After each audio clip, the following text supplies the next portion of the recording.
Hey besties, vandaag laat ik je zien hoe deze Surinaamse ananas upside down cake altijd lukt. Stap voor stap met alle tips die het verschil zullen maken. Let's go!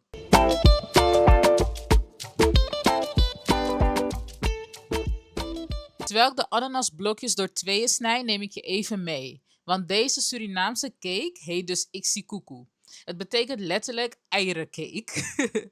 Het lijkt een beetje op de spongecake, maar het is net anders. Hij is veel zachter, luchtiger, maar ook erg gevoelig. Ik heb er vandaag een upside-down versie van gemaakt. Dat is super lekker, maar het is ook echt riskanter. Zorg er ook voor dat je dus de ananasblokjes goed droog dept. Het liefst 2 keer met keukenpapier, zodat al het vocht, of tenminste zoveel mogelijk vocht, eruit is.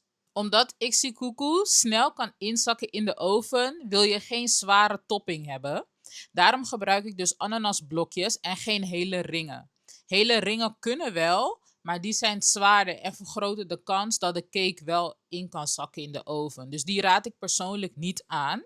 Dit is gewoon een lekkere andere variant dan de standaard Ixikuku. Nu maken we de karamellaag. Laat de boter eerst rustig smelten.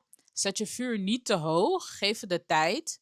En als er nog een heel klein stukje boter over is, is dat geen probleem. Dan voeg je de suiker toe en vanaf dat moment blijf je continu roeren. Ik gebruik hiervoor zo'n kleine garde. Dat werkt echt super fijn. Ik zet de link ook in de beschrijving. Karamel heeft echt niet lang nodig.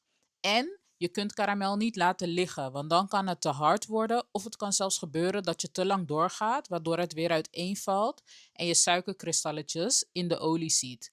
Dat kun je ook oplossen door een heel klein beetje water toe te voegen en te blijven roeren, want het water bindt het dan weer tot mooie karamel. Je wil de karamel niet te dun, maar ook niet te dik, zodat je hem gelijk kan gieten in de bakvorm.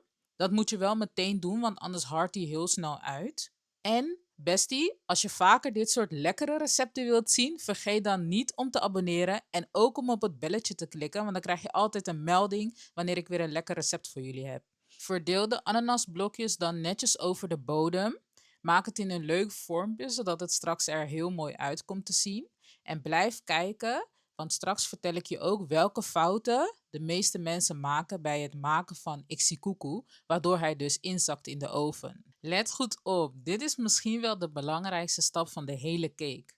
De eieren klop je samen met suiker en vanille-essentie 3 tot 5 minuten op de hoogste stand, tot het mengsel echt licht, bleek en schuimig is. Vaak zie je dat mensen hun eieren niet lang genoeg doorkloppen, waardoor die nog eigenlijk niet schuim is. Het moet gewoon wit schuim zijn voordat je de mixer stopt en verder gaat. Belangrijk is ook om je bloem altijd te zeven. Door je eieren goed schuimig te mixen, bouw je alle lucht op en die heeft je cake straks nodig. De bloem gaat er dan eetlepel voor eetlepel bij en dan spatel je steeds rustig tussendoor na elke eetlepel. Niet mixen en niet haasten. Het gaat erom dat je zoveel mogelijk lucht behoudt.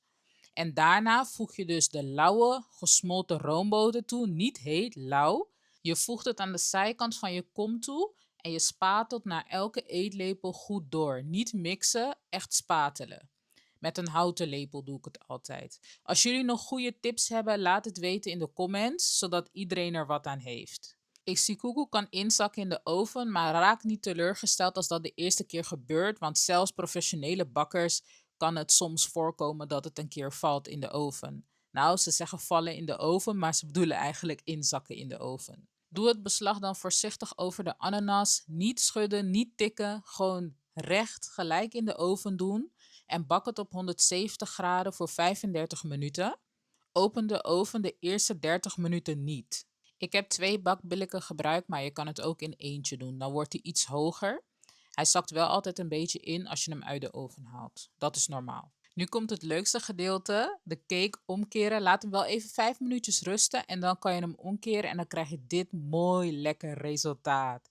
Het is zo heerlijk. Heb je dit gemaakt? Laat het me in de comments weten hoe je het vond en of hij in 1 keer is gelukt natuurlijk. Vergeet niet te liken en te abonneren door op mijn logo te drukken en volg me ook op TikTok, Instagram en Facebook. Ciao!